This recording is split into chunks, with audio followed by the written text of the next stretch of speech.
And welcome to Psychology of Pilgrimage. Today, I'm joined by Dr. Sebastian Lukasik, who is a military historian and associate professor at the Air Command and Staff College.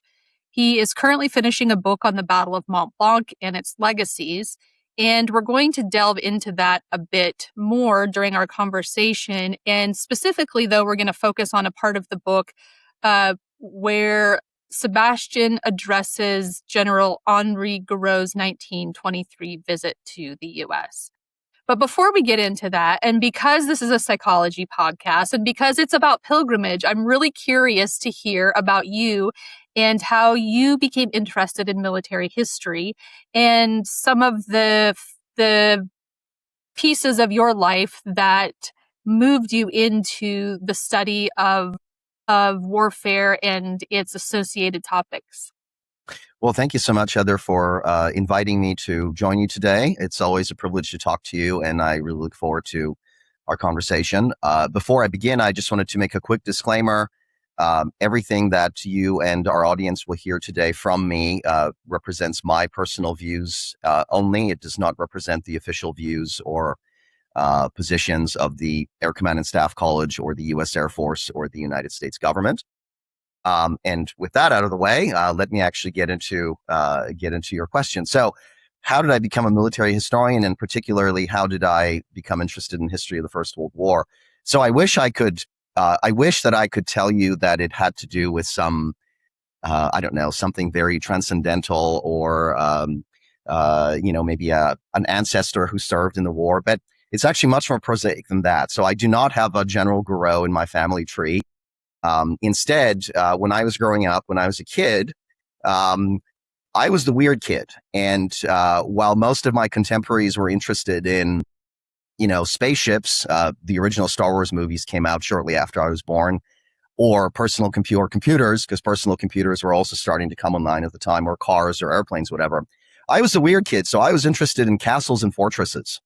And to this day, I have not met a castle or fortress that I haven't liked. Now, what that says about my psychological profile, I'm not quite sure. That's another story altogether. I'm sure a Jungian would have a field day with me. But to get back to the story, as I got a little bit older and a little more intellectually mature, I discovered two things. I discovered the idea of context. And so I started to sort of ask bigger questions about these things. Why were they built and for what purpose? And what was the larger sort of strategic intent that they were supposed to support? And then at some point, if you're interested in the history of fortifications, even if you start off in the Middle Ages, you ultimately encounter at some point the largest and most intricate and most complex system of improvised field fortifications ever constructed, which is the Western Front of the First World War. And so by sort of my teens, late high school, early college, I became very interested in that. I decided to, ultimately, once I decided to pursue graduate study in history, that was something I was drawn to. And ultimately, I became much more interested in the human dimensions of armed conflict, human dimensions of warfare. And that is what most of my work has been about. But that is essentially the progression of how I got here. In terms of my interest in the First World War, when I began to pursue my graduate studies in history a long time ago, before the earth cooled, the American participation in the First World War was still a relatively unexplored topic. There was still a lot of work left to do. And so I decided to focus on the United States military experience of the First World War. And that essentially leads me to the present and to the book that I'm currently finishing or trying to finish up about the Battle of Blanc Mont, which is one of the last major engagements that the American Expeditionary Forces fights in the First World War in early October 1918. It is a coalition operation with two American divisions operating as part of General Gouraud's Fourth Army.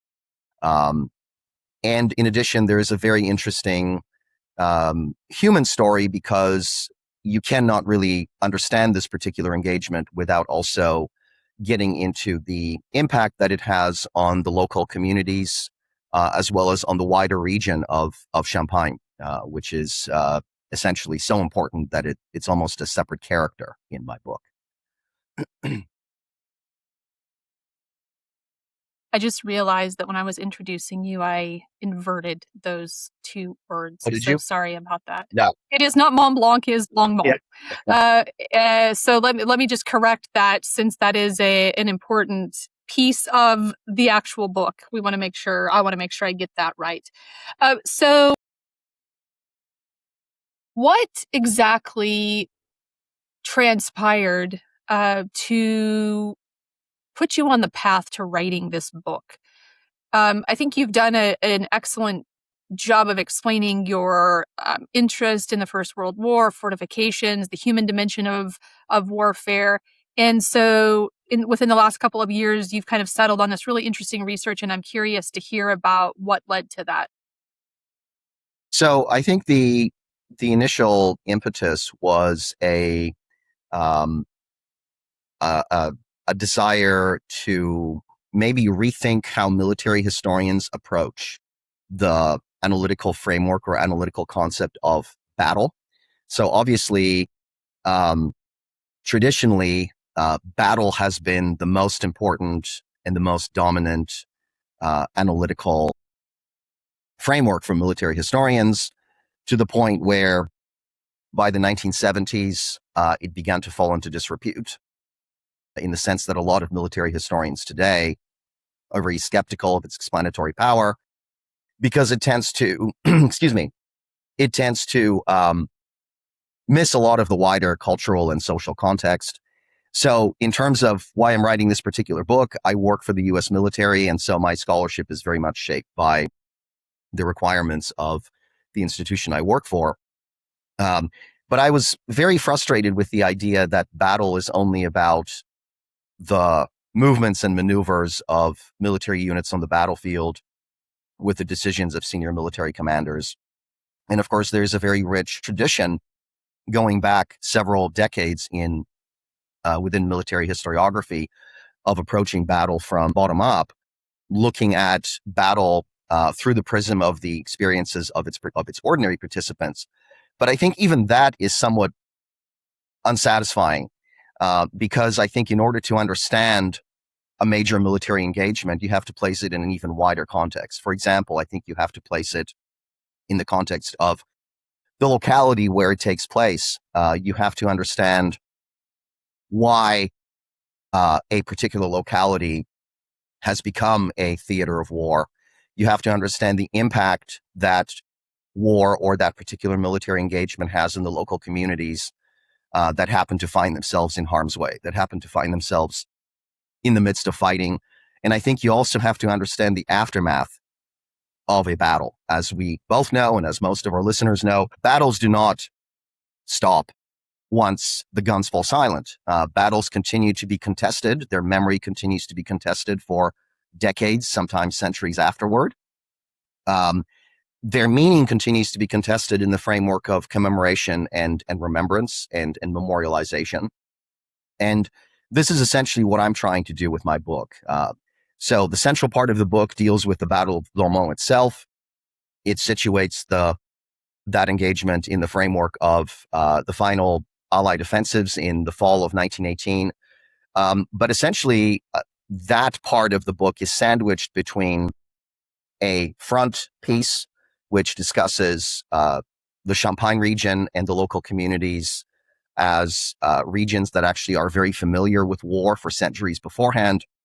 And then it ends with a section that discusses the larger cultural legacies of the Battle of Blanc Mont, the impact of the battle on local communities, which is felt to this day. So, as is the case with many other sectors of the former Western Front, Champagne is notorious to this day for producing the so-called iron harvest. Every year, hundreds, if not thousands, of pieces of unexploded ordnance are recovered by the French Ministry of the Interior, their so-called service de déminage. And those things present mortal danger to people who live there to this day. And probably at the current rates of recovery, it will be several hundred years before they are all disposed of. Another problem that this presents is that the ordnance that has not yet been recovered tends to leach chemicals from its warheads into the ground, which finds its way into the groundwater, poisoning the local water supply. And so I'm fascinated by the endurance of battle. Traditional military history tends to view battle as something that has a beginning and an end, discrete beginning and an end. I think when done correctly, we can see that that's simply not the case. Battles do not end when the fighting stops. They have legacies that extend for years, decades, even centuries after they formally conclude. And I think that is the driving force behind what I'm trying to accomplish with this book. The legacies that you are overtly addressing, but also alluding to, are a really interesting space for me, because this is exactly where post-war pilgrimages fit in this story of war. And you and I had the opportunity quite recently to be presenters on a panel in France talking about the legacy of the First World War, and about the monuments and memorials that are created and the generational trauma that ensues and the education about all of these pieces. And it was a really interesting conference because it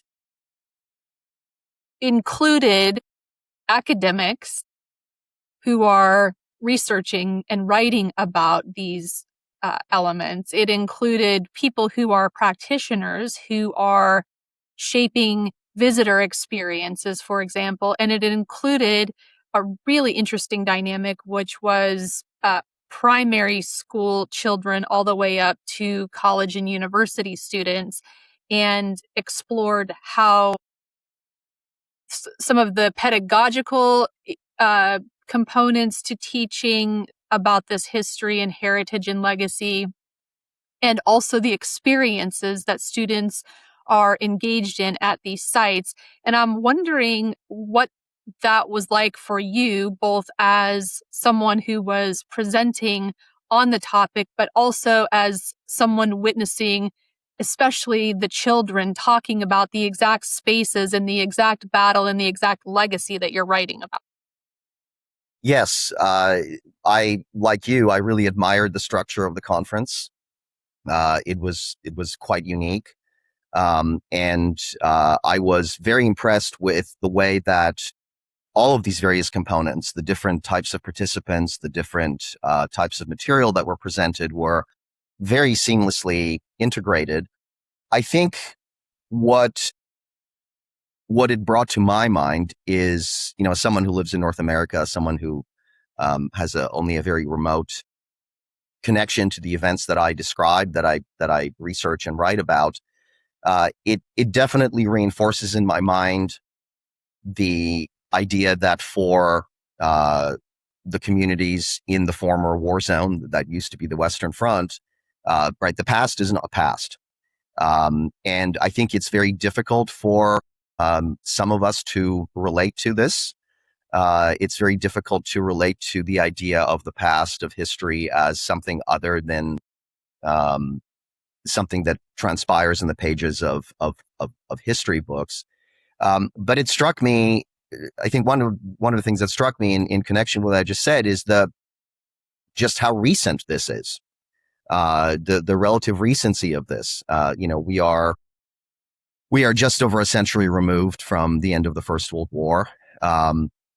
And I think one of the things that the French educational system does really well is encourage the students whom we saw to think about these events in a very constructive way, in a very analytical way. One thing that really impressed me about the presentations even from the elementary school students, and certainly the high school students and the college students, was the intellectual sophistication of the material they presented. This is not just rote memorization. This is not just sort of recounting of facts. This is a meaningful engagement with the past, and it left me with a deep sense of admiration for what I had witnessed. And also, as a historian, I think it speaks to me on another level, which has to do with France as a national community, If anyone who is familiar with modern French history and its nuances and sometimes its tortured course, will know that at least since the late 19th century, since the advent of the Third Republic, the French state has gone out of its way to cultivate an understanding, a sense of a shared past as a way of affirming a unified national identity. And of course, there are many problems with that. But on the whole, I was very impressed with, just like I said, the intellectual sophistication of the presentations that we heard from those students, as well as with the seriousness with which the other scholars were taking those presentations. Yes. There will be a forthcoming some type of publication, a volume of all of these proceedings to include the work done by students. And I've never heard of such a project, so this is a really interesting and innovative endeavor. I think we definitely witness the inculcation of young people into their history and their heritage and their role in these world events and specific geographical events. And one of the aspects that stood out to me uh, was the way that many of the younger students engaged with this in an artistic way. They Yes. had created dioramas, some of them created sculptures, others um, created effigies of the important people who were involved in their area during the First World War. And I thought that was really interesting. At first, I wasn't sure what was happening because we saw all of these different creative pieces of art kind of floating around. And then it made sense as the day uh, moved on that we were introduced to what all of these artistic pieces actually were. That was also very striking. And I think it's an incredibly imaginative way to engage the younger generations with history and make it appealing and compelling, rather than like I said, rote learning or something calculated to make sure that you repel people from the study of the past at a very early age. We were thinking, what are these effigies that are kind of walking through the the auditorium, and really interesting way to experience material and then create something from the knowledge and the facts that uh, were learned during field trips and other types of engagement, especially with the Navarin Farm Monument.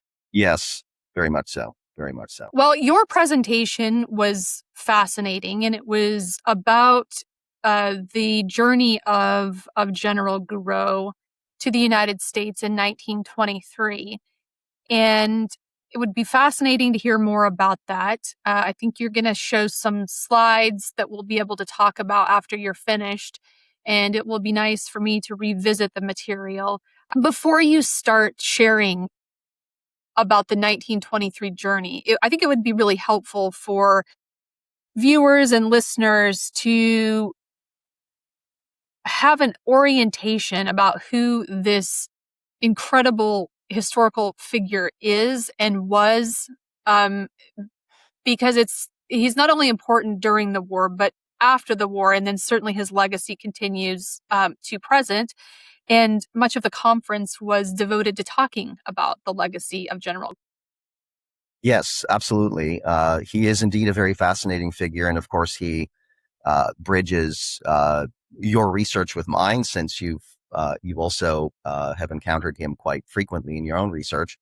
So General Henri Gouraud is someone who, unfortunately, is not very well known outside of France, at least not in the English-speaking world, which is a real shame because he is a fascinating historical character. He is one of the most remarkable senior military officers of the First World War.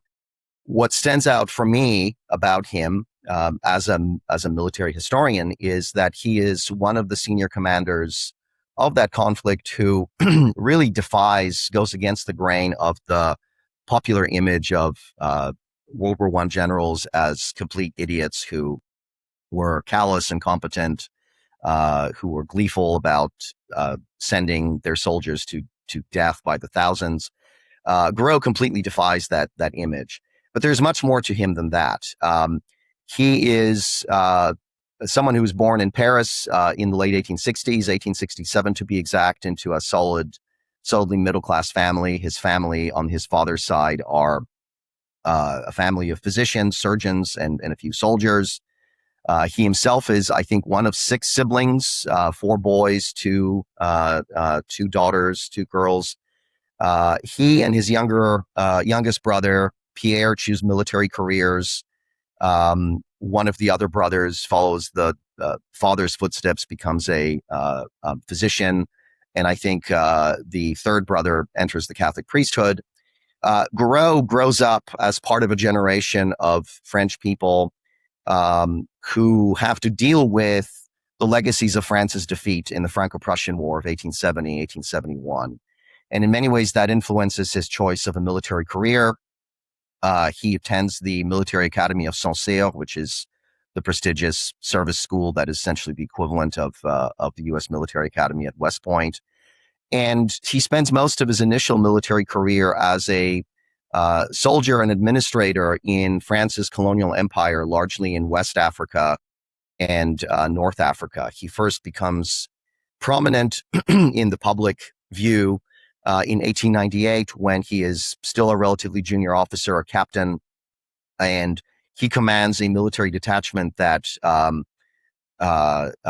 forces the capitulation, takes prisoner the great West African anti-colonial resistance leader Samori Touré. And this is sort of a turning point in Gouraud's career. He becomes very well known among in French sort of senior French political and military circles. This doesn't necessarily hurt his career. Now, I'm not trying to say that he's an opportunist. Quite the contrary. He is an extraordinarily effective and competent soldier.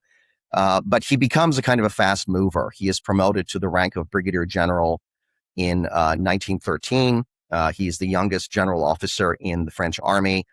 And when the First World War breaks out, he leads his troops, moves his troops from North Africa to the Western Front, where he distinguishes himself as a very effective frontline commander. He is rapidly promoted first to the command of a division, the 10th Infantry Division, which he commands in late 1914 and early 1915 in the Argonne region, the Argonne Forest, which of course 4 years later will become very well known to American soldiers, where the American Expeditionary Forces will fight the Battle of the Meuse-Argonne. By the middle of 1915, he is a corps commander. He commands the French Army's Colonial Corps in the Dardanelles campaign. And it is there that he is very grievously wounded. In fact, he is very lucky to escape with his life. An Ottoman artillery shell essentially explodes at his feet. And by some miracle, he is not killed. He does not suffer internal injuries, but suffers some very serious wounds that require the amputation of his right hand. And I think any other person would be perfectly well within their rights to say, look, I've done enough. Maybe I should console myself or be content with some sort of a desk job or staff job. Not Henri Gouraud. He is, again, insists on going back on active service and becomes commander of the French Fourth Army, which happens to be the army that is responsible for defending the Champagne region between Reims and the Argonne Forest. And it is in that capacity that he makes his name as an extraordinarily effective military commander who is known for his intellectual flexibility, his openness to new tactics and doctrines. He is someone who is very, very interested in using firepower and technology to save his soldiers' lives. And his greatest moment of the war, his greatest accomplishment of the war comes in July of 1918, when, while commanding the Fourth Army, he essentially breaks the back of the last major German offensive on the Western Front, the so-called Friedenssturm, the peace offensive. And then finally, in October of 1918, he leads the Fourth Army in the general attack, the general offensive that the Allies launch, that will ultimately result in the defeat of the German army on the Western Front. After the war, he becomes again a colonial administrator. He becomes the French High Commissioner to Syria and Lebanon, which, of course, at the time are French mandates under the League of Nations. And of course, mandate is simply a fancy word for colony. But at the time, he is sort of the public face of French colonialism. Subsequently, he serves for about 5 years in that position. Subsequently, he returns to France, becomes the military governor of Paris, which sounds like a ceremonial post, and largely it is, but it's actually quite prestigious. Among other things, the military governor of Paris is responsible for organizing the military parade on Champs-Élysées on the 14th of July every year. He also becomes a member of the Supreme War Council of the French Army, which is an advisory body sort of akin to the Joint Chiefs of Staff in the United States. And he becomes very heavily involved in raising awareness about war veterans. He takes a leading role in pilgrimages, which of course is what you write about. He takes a leading role in organizing various committees and organizations that are supposed to help memorialize and commemorate the war, and becomes a champion of Franco-American relations, largely by virtue of his record as one of the French generals who has quite an extensive experience commanding American troops in combat and cooperating with several prominent senior American military leaders as well. So that is Henri Gouraud. I have not done anywhere near as much justice as I could to this fascinating historical character. I will say, for our listeners who might be interested in finding out more, the standard biography of General Gouraud is that published a few years ago by Julie Dandurand, who, of course, is one of our colleagues from Reims, one of the organizers of the conference. There is also another biography that is published in, I think, the late 1940s. It's not bad, but Professor Dandurand's book is much better, based on a much broader range of sources. And my interest in General Gouraud had to do with the fact that he is absolutely essential to, his leadership is absolutely essential to understanding the operational and strategic dimensions and contexts of the Battle of Blanc Mont. He is the army level commander under whom the 2nd Division of the AEF and the 36th Division of the AEF fight in Champagne in October of 1914. But he is also a remarkable historical figure, as we mentioned several times already, whose significance transcends merely the war itself. You could probably write numerous books about Gouraud, the colonial soldier, Gouraud, the First World War leader, and Gouraud, the military diplomat and sort of a cultural, informal cultural representative of France in the United States and champion of improved Franco-American relations. And so that is the starting point for the paper that I presented at the conference, at the panel that we both were on in Reims just recently. And I'm happy to talk more about this, but I want to maybe pause for a moment to see if you have any particular questions before I proceed. He was wondering if this isn't necessarily your primary topic area, but I do think that it sets a wider stage for Gouraud as a person, which is the fact that he was a deeply religious person. And this, no doubt, influenced his perspective and his awareness and embrace of the post-war pilgrimages of Americans, ranging from the veteran pilgrimages in 1927 of the American Legion, 1929 the Yankee Division veterans go on a pilgrimage, and then the Gold Star Mothers are coming into France in 1930 to 1933, and he is involved intricately in welcoming all of these pilgrims into Paris in his role as military governor. And so I'm wondering if you can say a little bit more about that, or maybe my mention of it is enough. Yes, absolutely. I think that is, I think, a very crucial component of General Gouraud's relationship with veterans, both French and American. A crucial component of his dedication to veterans causes and initiatives designed to commemorate and remember the war. General Gouraud is a very devout, lifelong Catholic, or a devout Catholic throughout his life, pardon me. His family originally, I believe, come from the Vendée region of France. And of course, if you are familiar with modern French history, you will know that Vendée, by association, is the site of a royalist uprising in the 1790s directed against the revolutionary regime in Paris, largely driven by the resentment of the Vendéan peasants over the suppression of Catholicism. And I don't know if General Gouraud's family had any part in that, but that is his sort of long-term family legacy. He himself, of course, serves the French Third Republic, which is a very militantly secular republic, especially before the First World War. But it appears that General Gouraud is able to come to a kind of a synthesis between his own Catholicism and the secular stance of the French Republic.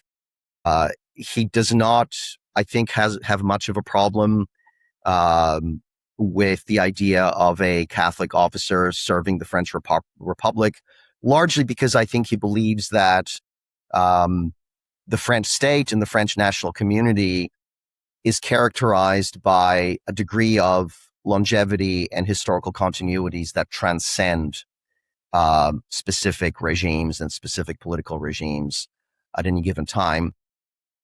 And so he is a loyal soldier of the French Republic.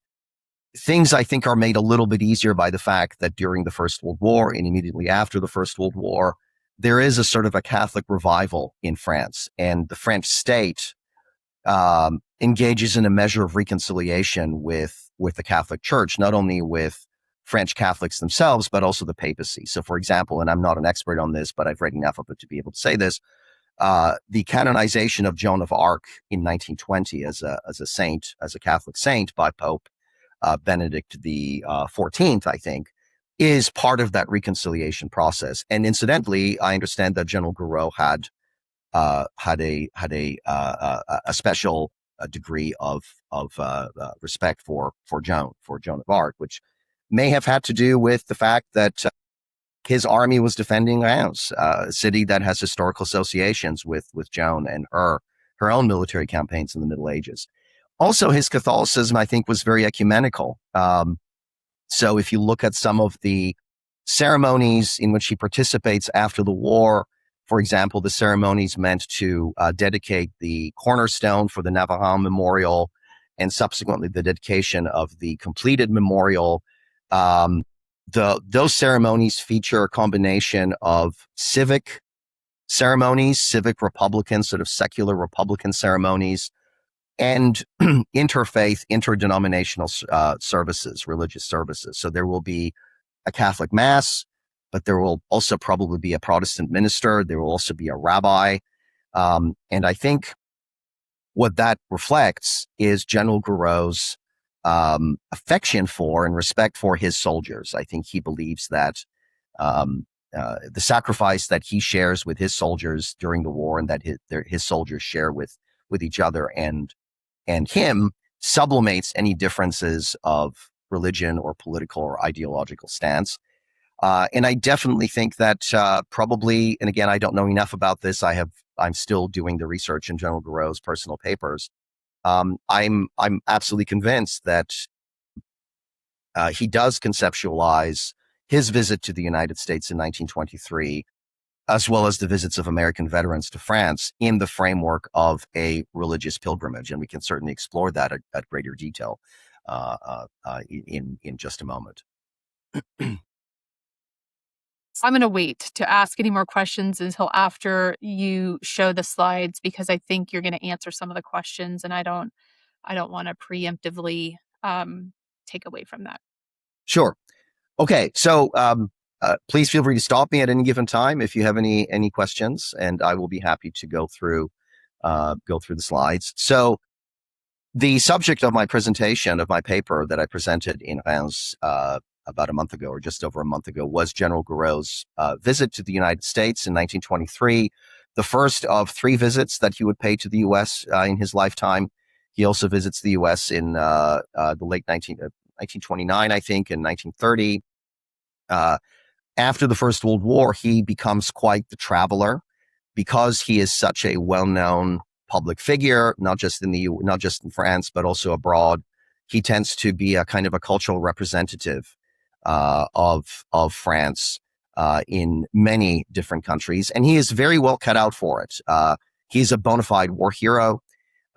He is often depicted in the media as someone who could very well have been a character in one of the novels of Alexandre Dumas Père in, Three Musketeers or The Count of Monte Cristo or The Black Tulip. His public persona is that of a sort of a swashbuckling hero. When he comes to the U.S., the papers call him the Lion of the Argonne, reference to his exploits at the front in 1914 and 1915. And so he is very well positioned to act as a mediator between France and other nations. And by the early 1920s and the mid 1920s, that becomes a real premium that actually becomes very important, because by the early to mid 1920s, formal relations between the United States and France are beginning to seriously deteriorate. The old partnership that the two countries enjoyed during the First World War is more or less gone. Remember, France and the United States are never formally allies in the First World War. There is no treaty of alliance that the U.S. signs with France or any of its other partners. We are an associated power, and that is due to the fact that President Woodrow Wilson does not want any entangling alliances, in keeping with George Washington's warning back from 1796 that we should steer clear of being entangled in European affairs. And by the early 1920s, the relations between the two countries are increasingly poisoned by the question, sort of a series of interrelated questions, probably the most important one of which is the issue of the dual issue, the coupled issue of German war reparations to France and France's war debts to the United States. France owes a massive war debt to the U.S. At the time, it's about $4.7 billion, which if you look at the conversion rate and if you adjust it for inflation, would be somewhere around $80 billion in today's money, 2026. France wants to pay us back, but it is not able to pay us back as long as Germany, the new German Republic, the Weimar Republic, is finding ways of evading its responsibilities to pay France back. At the same time, there is a growing sentiment in the United States and Great Britain, that actually originates in the UK, but comes across the sea to the United States, that the Treaty of Versailles had been unduly harsh, that it had been unreasonably punitive towards Germany, which of course is not something that the French appreciate, not when we are asking them to pay us back, please. So there's a great deal of frustration. And this all boils over in early 1923 when the French government, in conjunction with the Belgian government as well, sends troops to occupy Germany's Ruhr region to essentially compel the German Republic, the Weimar Republic, to live up to its obligations. This creates an international furor. The occupation of the Ruhr is very soundly criticized in Great Britain and the United States. And it really injects a degree of, it really sours Franco-American relations. Now, right about that time, General Gouraud receives an invitation from the Veterans Association of the Rainbow Division. The Rainbow Division, the 42nd Division of the United States Army, which is one of the most distinguished formations of the AEF in the First World War, who enjoy a very close relationship with the general because the 42nd Division serves as temporarily as part of the French Fourth Army in the summer of 1918 during the German offensive in July of 1918. And the Rainbow Division Veterans Association invite Gouraud to participate in their annual reunion, which is to be held in Indianapolis in mid-July of 1923. The reunion is scheduled very significantly to take place, I think, from the 14th to the 16th of July of 1923, which is the 5th anniversary of Gouraud's greatest victory in the war. And initially, this is supposed to be, as far as I can tell, a fairly routine courtesy visit. The general is going to travel to Indianapolis. He is going to be make a keynote address. He is going to be made honorary president for life of the Rainbow Veterans Association. But as things progress, this begins to sort of snowball into something much greater. The first thing that happens is that when Gouraud asks the French government for permission to travel to the U.S., the French president at the time and the French foreign minister, Alexandre Millerand and Raymond Poincaré, respectively, very quickly realized that this is a wonderful opportunity to enlist someone of Gouraud's stature in the cause of improving Franco-American relations. And so when Gouraud finally travels to the United States in late June and early July, or arrives in the United States in early July of 1918, his mission has become much broader. He is going to essentially use his stature, his credibility, his popularity with American audiences as a way of educating Americans about French foreign policy and as a way of attempting to sway American public opinion indirectly to a stance more favorable to that of France. And so he arrives in the United States I think on July 1st of 1923. This is going to be a very ambitious visit. It's nothing less than a grand tour. He's going to stay in the U.S. for almost 2 months, all of July and most of August.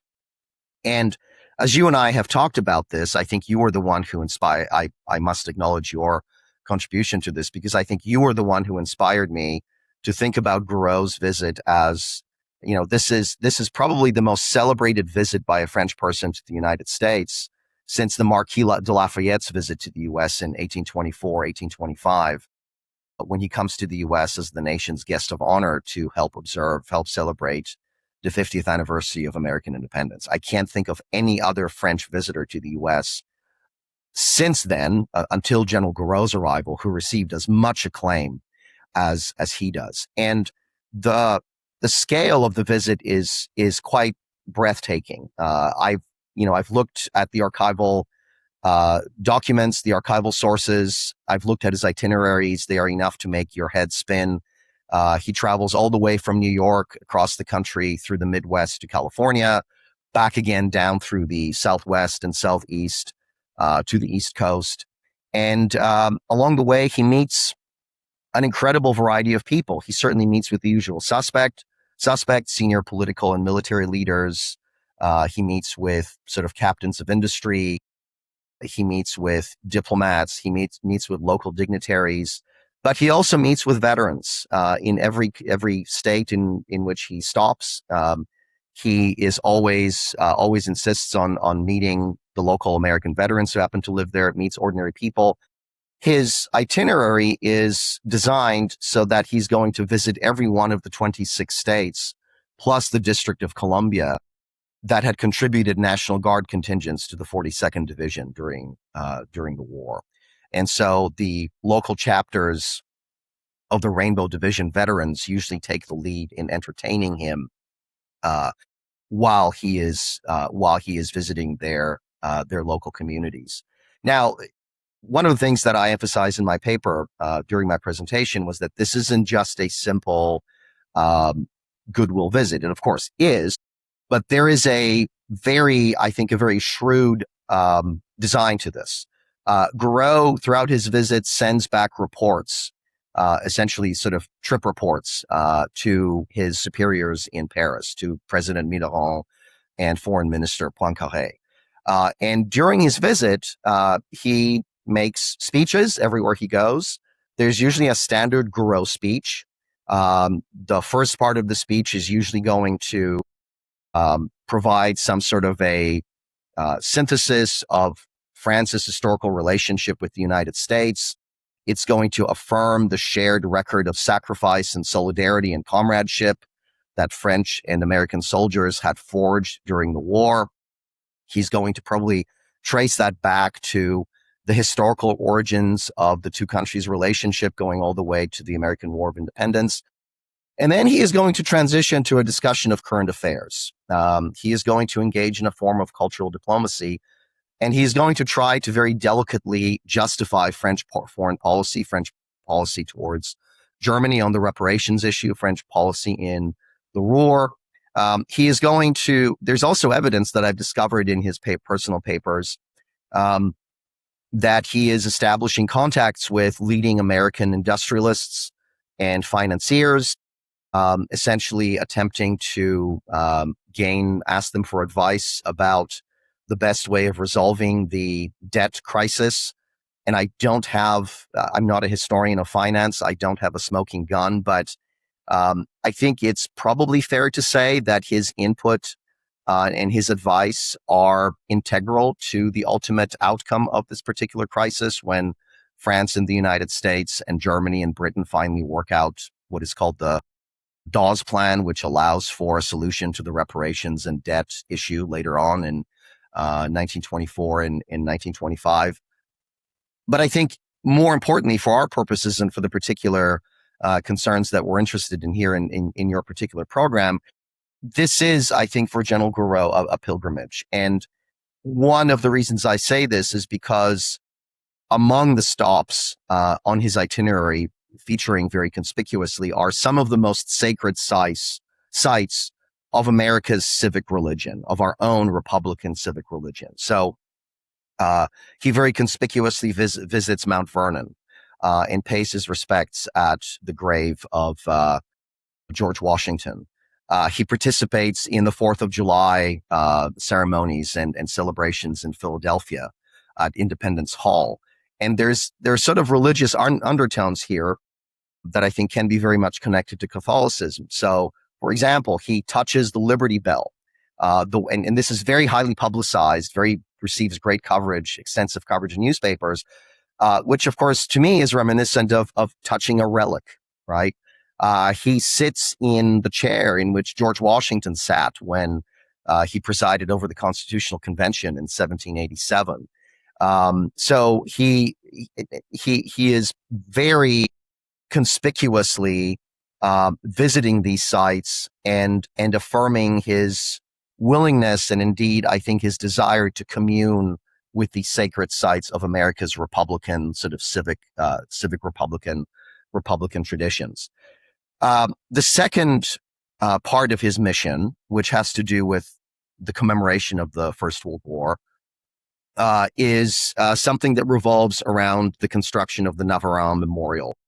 The Navarone Memorial is going to be built in central Champagne, about 25 miles east of Reims, just south of the village of Saint-Pie, right in the place where, if you look at a map, it's essentially dead in the center of what used to be the Fourth Army's sector of the Western Front.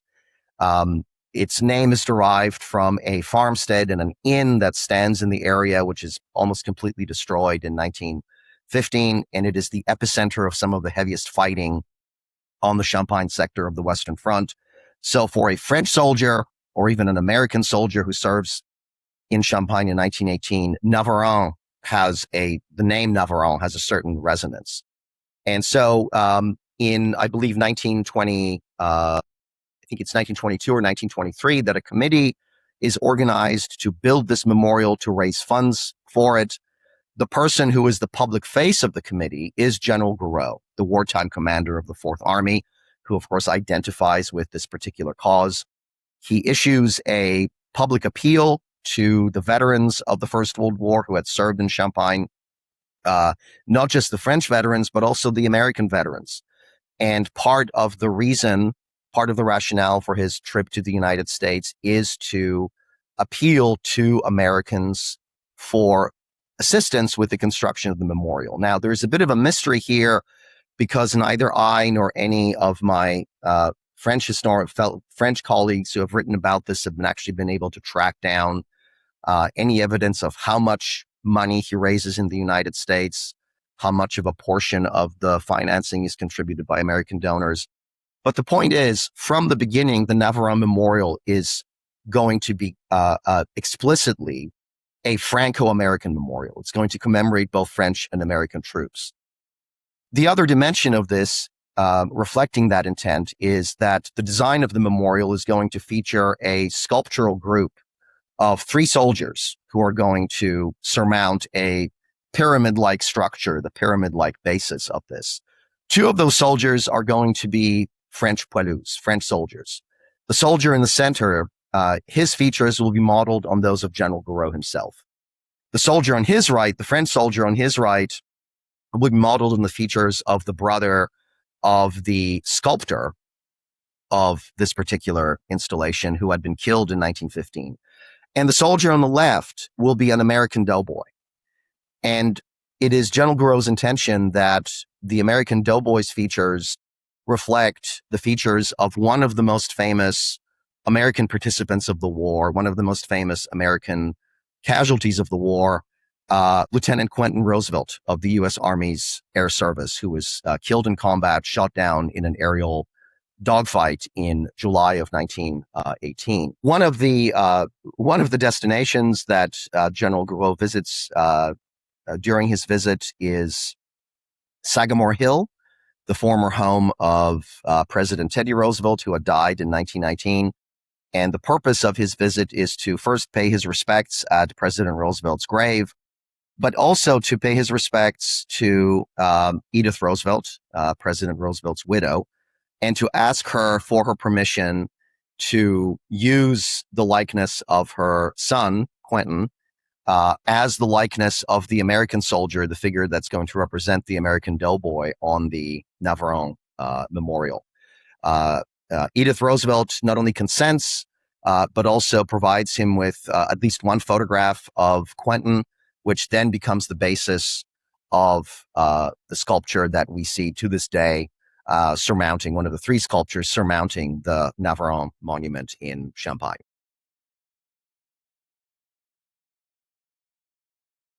It's fascinating because Quentin was America's son, and his parents, and specifically Mrs. Roosevelt, were quite instrumental in also pleading with American mothers to leave their sons buried overseas in France, which sets the stage for the pilgrimages. And so the Roosevelt family is quite important in terms of the public face of the sacrifice of the doughboys and the American young men and American families, and also with the legacy after the war.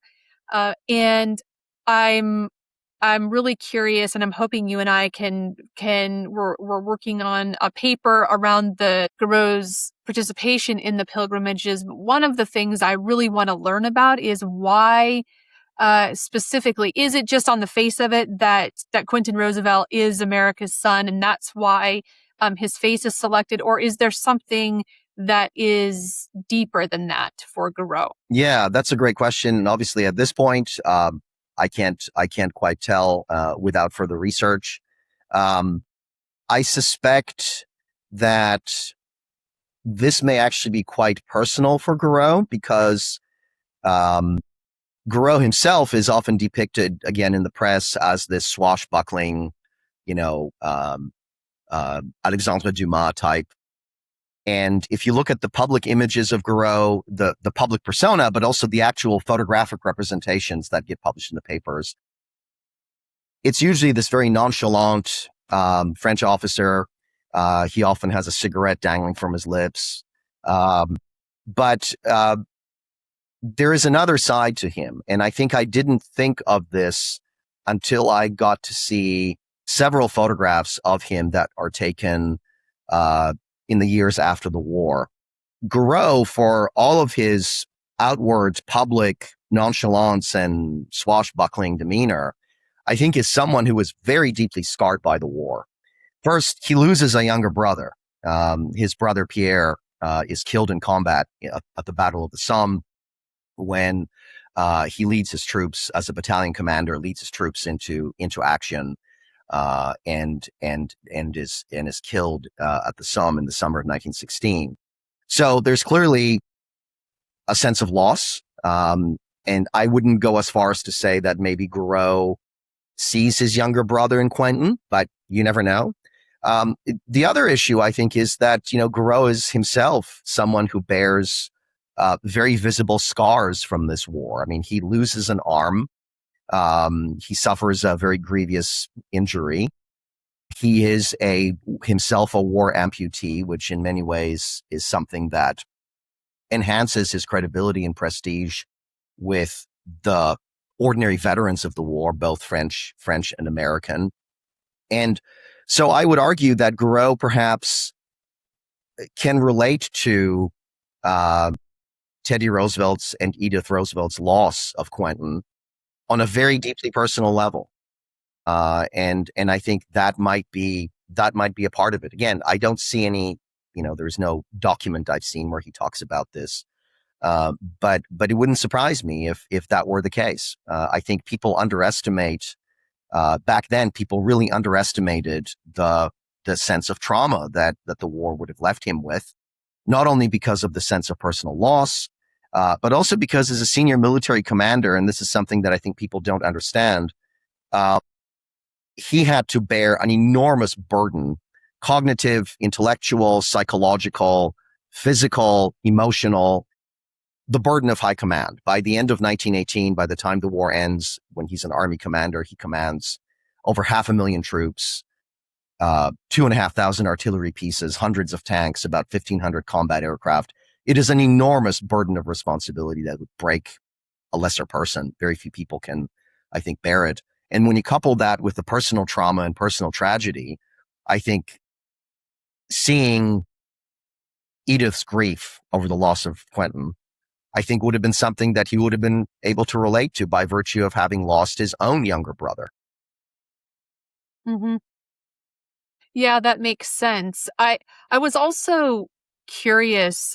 All monuments, especially of this stature, are infused with much more than personal connection. I mean, there's a political piece to this, political motivations, and I'm curious, in light of what you have talked about the declining relations between the U.S. and France, how much of this monument is viewed in light of it being maybe a way to resurrect the relationship, because did it start out as always being a Franco-American monument, or did it morph as the design and fundraising and motivation continued to progress?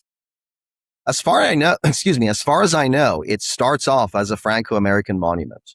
The initial appeal that General Gouraud issues, and which is published in French newspapers, in French and American newspapers, explicitly mentions this, explicitly appeals to American veterans and the families of Americans who had fought and died in the war, depicting it as their monument, a monument to their sacrifice. The design of the monument itself is interesting because, based on what I can tell from the evidence, from the archival evidence,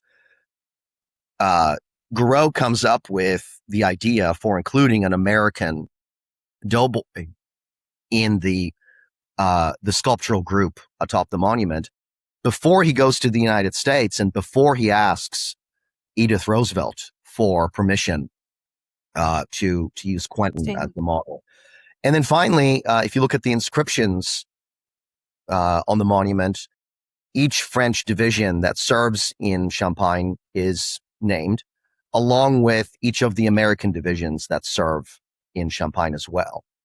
The only exception to this, and this is probably a subject for a different episode of your program, is the elements of the 93rd Division, which of course was composed of infantry regiments, African-American infantry regiments, which do not technically fight as a division, as a coherent division. They are attached to French divisions, and they unfortunately do not initially get inscribed on the Navarre Memorial.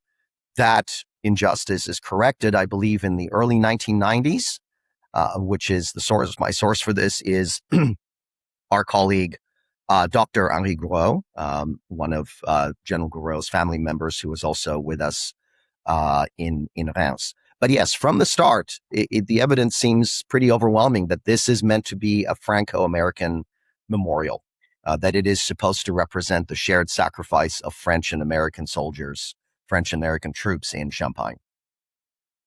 And it's not only that. If my memory serves me correctly, there are inscriptions to the Czechoslovak Legion, Yes, as well as one of the correct. Russian units, right? Yes, the Czechoslovak Legion, which is one of the most remarkable military units of the First World War, because before it fights in France, it makes a wonderful around the world trip through Imperial and Revolutionary Russia. The Russian Imperial Army, before the Bolshevik Revolution, before the 1917 revolutions and then the Bolshevik Revolution, sends I think a brigade of infantry to the Western Front as a kind of a token, symbolic token of Russia's commitment to its alliance with France. They fight predominantly in the Champagne region. And so they too are commemorated there. And also, and I just recently found out about this, a regiment of the so-called Blue Army, the Polish Blue Army, which is one of the military forces raised by um, members of the Polish independence movement, who are trying to use the First World War as an opportunity to resurrect an independent Poland, which of course had been partitioned between its neighbors in the late 19th century. And the Blue Army is one of those forces. It fights in Champagne as well, although I think it's just one regiment. But I just recently found out about this. So I think this is really interesting, because Champagne throughout the war is a kind of a crossroads of military cultures, which is something I address in my book. In addition to French metropolitan troops, there are French troops from North Africa, from France's colonial empire. There are French troops serving there from the French Caribbean. There are French troops, largely non-combat troops, who are used for labor purposes from French Indochina. So it's a really fascinating crossroads of military cultures throughout the war, and the Navarone Memorial reflects that, perhaps not in its entirety, but definitely reflects the intricacy of the coalition dynamics of the war in Champagne. When General Gouraud was in the U.S. in 1923, did he give his speeches in French or in English? He gave his speeches in French. As far as I know, That's what I thought. Yeah, he did not have enough of a fluency in English, so he gave his speeches in French. They were widely reproduced and reprinted in newspapers. They enjoyed quite a wide circulation. He would occasionally give impromptu speeches, and I think this is one of the things that endeared him to his audiences. He definitely had a way of relating to the ordinary soldier, and he was someone who viewed his trip to the U.S. with a degree of intellectual curiosity that I think is perhaps surprising in someone who fits the type of, the First World War general. He, in fact, had a great deal of intellectual curiosity about the people and places and cultures in which through which he traveled and whom he encountered. He kept a very meticulous journal throughout his trip, which went far beyond mere assessments of the strictly political or diplomatic dimensions of his travels. He was absolutely enthralled with the United States as a society, with American culture, with the landscape of the United States. If he had come to the United States during the World Cup this summer, I think many of his reactions were actually quite similar. My favorite story, which I have to tell you because I live in Montgomery, Alabama, and Montgomery was one of the stops on his itinerary, because there was a significant contingent of Rainbow Division veterans here. Alabama contributed one of the 4 infantry regiments to the 42nd Division. He came to Alabama, and if you read the journal entry for describing his stay in Montgomery, the thing that fascinates him the most is Alabama barbecue. He says, I have heard about this from the moment I landed in the US, but I've never had it. I've never eaten it. But now that I've had it, it's phenomenal. It's one of the best things I've ever had. And he says, I compared this very favorably to the various meat dishes I had when I served in Morocco and Algeria, which I think is pretty high praise given how wonderful North African cuisine is. So he's not just someone who is here on a diplomatic mission. He's really enjoying himself, in addition to being a remarkably insightful observer of the people and cultures and landscapes around him. He's fascinated by American history, American culture, American political institutions. And in some ways, it's a voyage of discovery, which I think, you know much more than I do about the analytical frameworks of pilgrimage. But I would argue that that's, among other things, that's what a pilgrimage is supposed to do. That's what it's supposed to inculcate the pilgrim with. It is. And you also characterize it as a grand tour, which there are a lot of similar characteristics between the two types of journeys.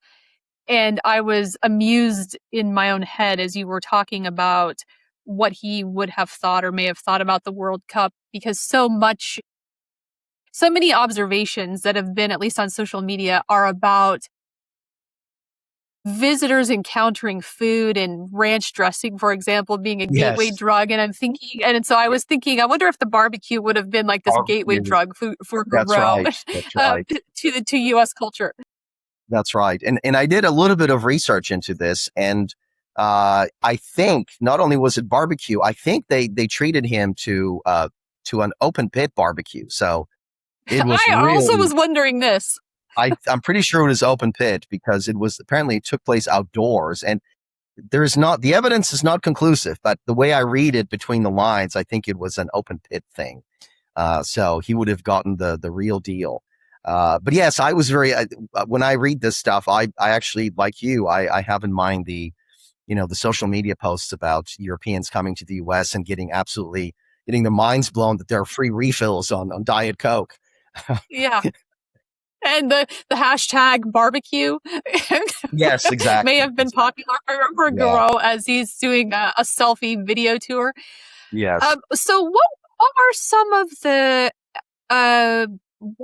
outcomes of this journey? Have you delved much into that material yet? Not yet, but as you may remember, in Reims at the conference last month, I did try to venture some conclusions. So if you look at Gouraud's trip to the U.S. solely in the framework of very solid, concrete diplomatic outcomes, the outcomes are not very productive. They're not really significant. Most of the press coverage of Gouraud's visit in the U.S. is very positive while he is in the U.S. Very few negative assessments. But I did find an interesting editorial that appears in several American papers, initially appears in a Detroit newspaper and then is syndicated in many newspapers across the country in September of 1923. So about a month after he goes back to France. And the editorial essentially says, let's make sure that the French people and the French government do not deceive themselves and do not start to think that our acclaim for and respect for General Gouraud is the same as our respect for France and French policy, right? So we love General Gouraud, but respect for persons is not synonymous with respect for nations. And the anonymous author of this editorial, uses a wonderful phrase where he says Gouraud's visit was nothing more than a sentimental tryst with the past. Now, I don't fully agree with this, because I think that there are some longer term effects here that that need to be viewed in a wider context. I would argue that General Gouraud's visit to the U.S. in 23 and his subsequent visits in the late 1920s and 1930 cannot be viewed as anything other than part of the intercultural exchange between the two countries in that time period, in the interwar period. And I would put General Gouraud in that respect alongside people like Charles Lindbergh, of course, whose transatlantic flight, New York to Paris flight in 1927 was a major event, sort of a cultural turning point in U.S. Or Franco-U.S. relations. I would put him alongside people like the writers and artists of the Lost Generation, the Hemingways and F. Scott Fitzgeralds, and maybe even Josephine Baker. So the point I tried to make in my paper was that General Gouraud's visit to the U.S. represents a case study of how cultural exchange and cultural relations can sometimes tide over formal diplomatic relations when the latter tend to deteriorate. So France and the U.S. Remained relatively far apart diplomatically, politically in the 1920s and 1930s. The United States remained aloof from European affairs, except for economic and financial involvement. The debt issue and the reparations issue are sort of solved now that we're looking back at this. It very quickly becomes apparent it's papered over in 1924, 1925 with the Dawes Plan, which essentially arranges for a kind of, it's a bit of a shell game, kind of a cyclical exchange of debts and reparation and loans between the United States, France and Britain and Germany. And how much did Gouraud contribute to this? Obviously, there is no smoking gun, but I think it's much more important to view Gouraud's trip in the context of cultural diplomacy rather than formal diplomacy. I think General Gouraud's, visit shows that countries can cultivate close cultural relations even at a time when their formal diplomatic and political relations are quite apart. And those cultural relations perhaps can serve as the basis in the future for a more concrete rapprochement diplomatically or politically. In terms of Gouraud's own life and activities, he remains at the forefront of championing closer Franco-American relations in the context of his involvement with American veterans, in the context of his involvement with welcoming Gold Star Mother pilgrimages to France, to the battlefields of the First World War. Like I said, he visits the U.S. again, twice more. He presides over or is a distinguished guest at American Legion reunions and the Rainbow Division veterans reunions. And most importantly, I think, in a way that unites all of this, he remains a very much a kind of a Cassandra throughout the 1920s and 1930s, warning France, warning Americans about the fact that German resurgence is going to happen soon. He believes that the only way for France he's very much a strategic realist in that respect, the only way to France to meet the challenge of the Nazi regime beginning in 1933 is through an alliance with the United States. And in fact, in the dark days of 1940, when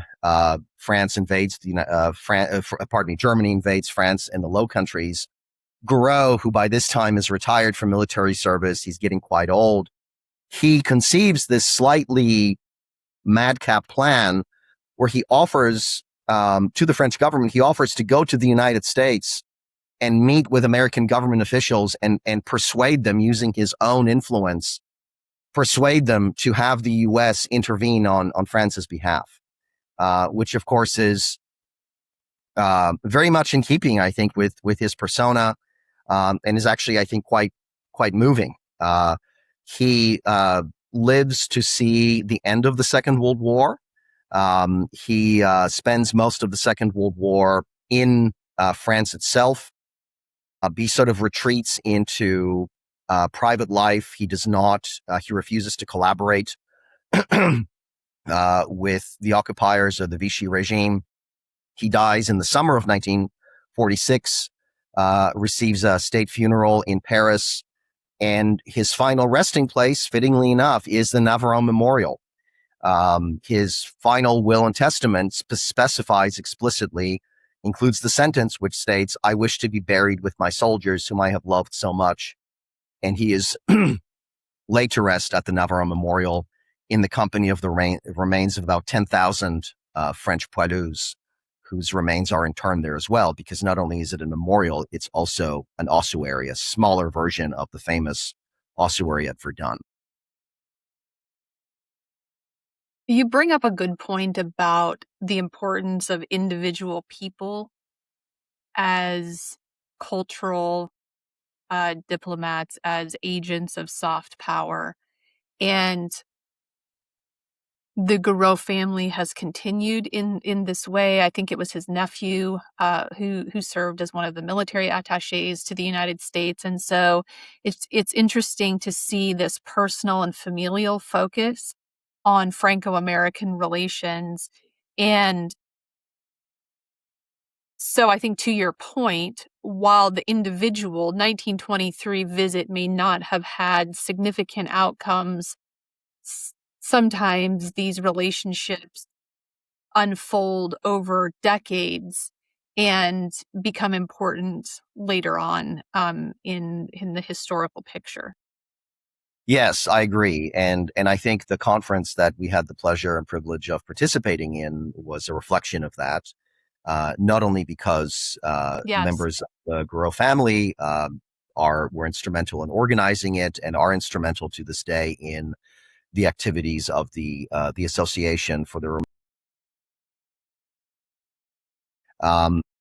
but also because this conference was very explicitly a Franco-American conference, an international conference. And I thought it was very telling that the organizers of the conference insisted on not just including us, but virtually every one of the presentations at some point addressed the significance of the American contribution to the First World War in Champagne and the absolutely instrumental role that it plays in understanding the dynamics of the war in that part of France. And so I think I completely agree with you on that point. So when is your book going to be published? When can we read more about this? I hope next When's year. it going into the wild? Yes, 2027? I think so. Yes, 2027. 2027. So, like all books, you need to finish those 3 pages. Those 3 pages in the intro. yes, exactly. I am very close, and it has definitely been a labor of love, but it's time to release it into the world. Absolutely, and Yes. I'm also looking forward to reading your work as well. And I'm fascinated by General Gouraud's involvement with the Belleau Wood commemorations and pilgrimages, because that's something that I do not know much about, and I would love to hear more about it. Well, it almost sounds like we need to write a paper. We need to co-author a paper on Gouraud's involvement in pilgrimages. I agree. I absolutely agree. 100%. Sign me up. Yeah. There are many interesting aspects of this that will be fun to explore from different angles. What what is something so what is an element of the paper that you in the presentation you worked on for the conference? Where is a piece of research that is still left open that you would like to answer before the paper is published? That's a great question. I think I would like to know more about the degree of intentionality behind what the 1923 visit becomes. So the way I interpreted, the way I arrange my material, contributes to the argument that there is very much an original intent very early on during the planning for the general's visit beginning in the spring summer of 1923, where General Gouraud is having conversations with senior French political leaders, and they are essentially telling him, look, this is a wonderful opportunity to sort of improve France's image in the United States through cultural diplomacy, and at the same time to refute some of the anti-French narratives critical of France in the American press. When I talked to our colleague Julie Dandurand after my paper presentation,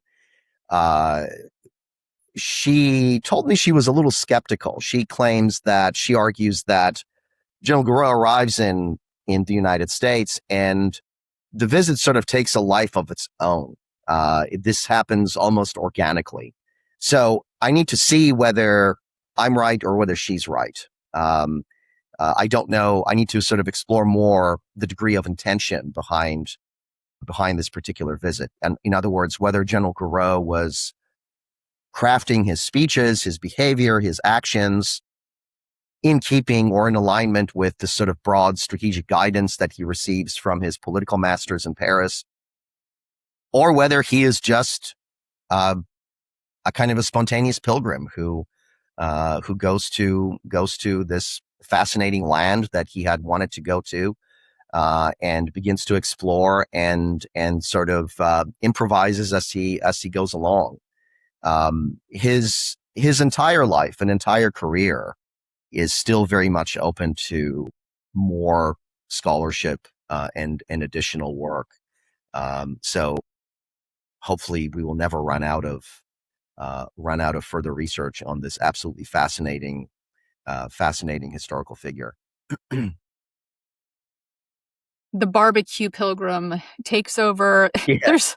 There's these moments of serendipity. One of my favorite photos that you have shared with me from the trip is when he was in Hollywood. And I was wondering if you could say a bit about that. We could probably overlay the photo because it's a really interesting interaction that is captured on film. Yes. Thank you for reminding me about that. And I still regret I didn't include that photo in my presentation in France. So the photograph shows General Gouraud in Hollywood. Hollywood was one of the stops in his itinerary. He wanted to see the film studios.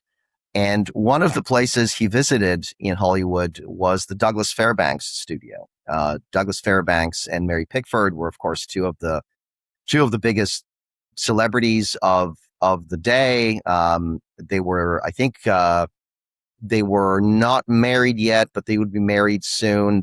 I guess they would be translated into modern. They were the Travis Kelce and Taylor Swift of their day. And although I think that I don't think it lasts. Their relationship was very tumultuous, and I think Gouraud is entering at the exact point. That's right. But in terms of star power, I think they were sort of right. They were the star couple of the day. And so, first of all, I think it speaks volumes about General Gouraud that he wanted to see Hollywood. I mean, I think that's just wonderful. I think that's just great. But second, the photograph shows him with Douglas Fairbanks and Mary Pickford in the company of, I think, the French military aide to General Gouraud, the young officer who traveled with him, and then maybe a couple of other people. And I'm sure it's just a question of the moment in which the photographer captured that frame. Nonetheless, the composition of this is just remarkable. So General Gouraud is standing on the left side of the photograph, very sort of dignified bearing, very regal bearing, but very relaxed. I mean, very effortless dignity. And Mary Pickford's expression is absolutely wonderful because she is gazing adoringly at the general, who is, admittedly a very striking figure. And it's just this adoring, absolutely adoring, admiring look. Meanwhile, Douglas Fairbanks is looking away, and the expression on his face is very sour. And I speculate that what's happening in the picture is probably for the only time in his entire life and career, Douglas Fairbanks had been upstaged. And he knew at that moment But there was only one superstar in that photograph, in that scene. And that superstar's name was not Douglas Fairbanks. It was Henri Gouraud. But it's a wonderful photograph. It's my favorite of the whole trip. Yeah. Yeah. And Yeah. thank you for bringing it up. It's just precious.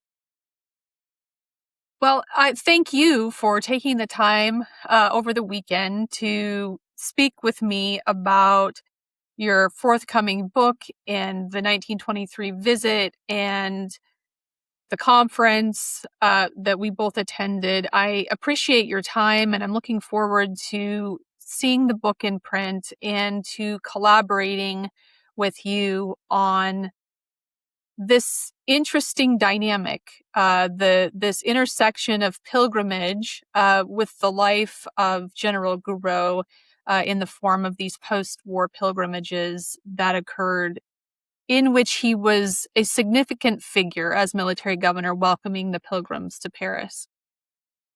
Thank you so much, Heather, again for having me. This was truly an honor. I am very grateful to you for giving me the opportunity to talk about my work and my research. And I likewise really look forward to collaborating with you. And just one word of warning, I think General Gouraud's travels, even just his trips to the United States, are so well documented, and there's so much there that this might have to be a book, not an article. So beware. Oh, we may have to have the Gouraud guidebook to America. I mean, this could very good. take on a sort of reverse of the pilgrimage guidebooks where the Americans were using them to go to France. Maybe we need the Gouraud guide to the United States. I like that. To include barbecue, of course, in Montgomery, Alabama. Yes, absolutely. To include Alabama barbecue. Fantastic. I like that idea.